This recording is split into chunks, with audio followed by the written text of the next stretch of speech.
A new survey shows a surprising number of Americans think that AI could produce movies and TV shows that are better than what we have now. Welcome back to the AI Breakdown Brief, all the AI headline news you need in around 5 minutes. Here are some numbers that could make Hollywood a little bit nervous. Deloitte has just released their 18th annual Digital Media Trends Survey. One of the things they asked were people's perspectives on TV and movies. The good news for Hollywood is that 70% of US consumers say they would rather watch a TV show or movie written by a human than generative AI. The bad news is that 22%, or over a fifth, said that they thought that Gen AI could actually write TV shows and movies that were more interesting than those produced by humans. Those numbers were higher among younger generations, with 25% of Gen Z thinking that, and 30% of millennials, nearly a third, thinking that Gen AI could do better than humans. Overall, 42% said that both generative AI and humans could produce entertaining content. There were also some numbers in there around current usage, with around a quarter of those younger generations having used AI to create text, a la ChatGPT, and around 18% having used AI to create images. In the wake of Sora, the conversation around AI's impact on Hollywood has definitely gotten nothing but louder. We covered on this show, for example, Tyler Perry announcing that he was halting an $800 million expansion of his studio, specifically because of what he saw with Sora. And in a recent Harris X poll, consumers were asked to watch 8 videos. Half of them had been produced by humans, and half of them were Sora demonstration videos. Basically, they had no ability to actually distinguish. For example, one AI-generated video of waves crashing at Big Sur had 60% of respondents say that it was created by a human.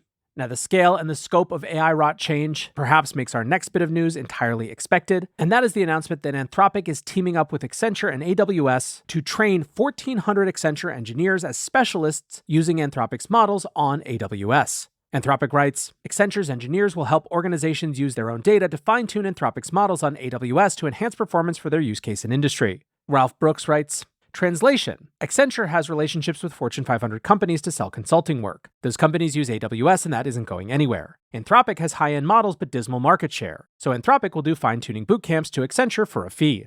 One of the really notable things about the AI adoption curve to me is how aggressively the big consulting firms like Accenture are getting into it. Those types of firms are not just passive recipients of corporate business, they are drivers in pitching businesses on what type of change they need to undergo. The fact that they're making such a huge investment in this type of work is to me more evidence of just how on the precipice of AI-wrought change we really are when it comes to the enterprise.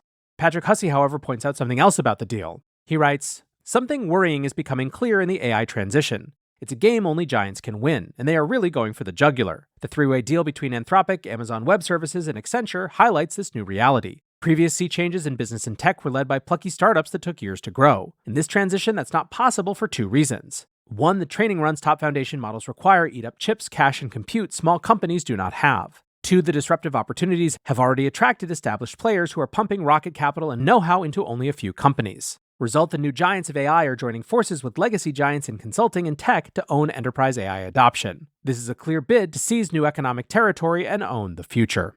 This is something that I've covered a lot on this show, especially with things like the announcement this week that a big part of the Inflection AI team was going over to Microsoft, despite having raised $1.3 billion less than a year ago.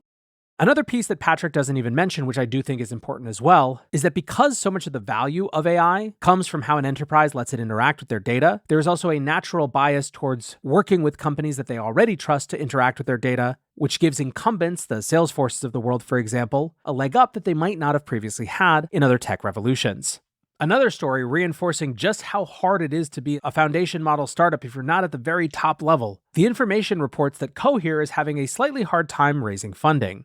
The Information writes, bankers told investors late last year that Cohere was seeking new funds at a $6 billion valuation, which would be more than 450 times its annualized revenue of $13 million, according to 2 people who are familiar with the discussions. The Information points out that that is a much higher valuation multiple than we've seen for even other AI companies, like, for example, OpenAI, which was valued at about 50 times its forward revenue. The Information also writes that if Cohere is able to pull off this round, its valuation is likely to be a lot lower than that $6 million, although still leaving the company at a much higher valuation multiple than some other AI startups. So what is Cohere's strategy?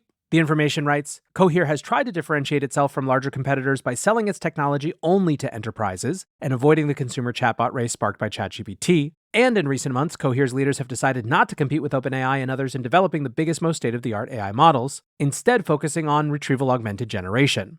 Neil Costa sums up what I think a lot of people are thinking looking at this deal when he writes, This technology will follow a power law. It's going to be hard if you're not in the top 3 or so. That is going to do it for today's AI Breakdown Brief. Next up, the main AI breakdown.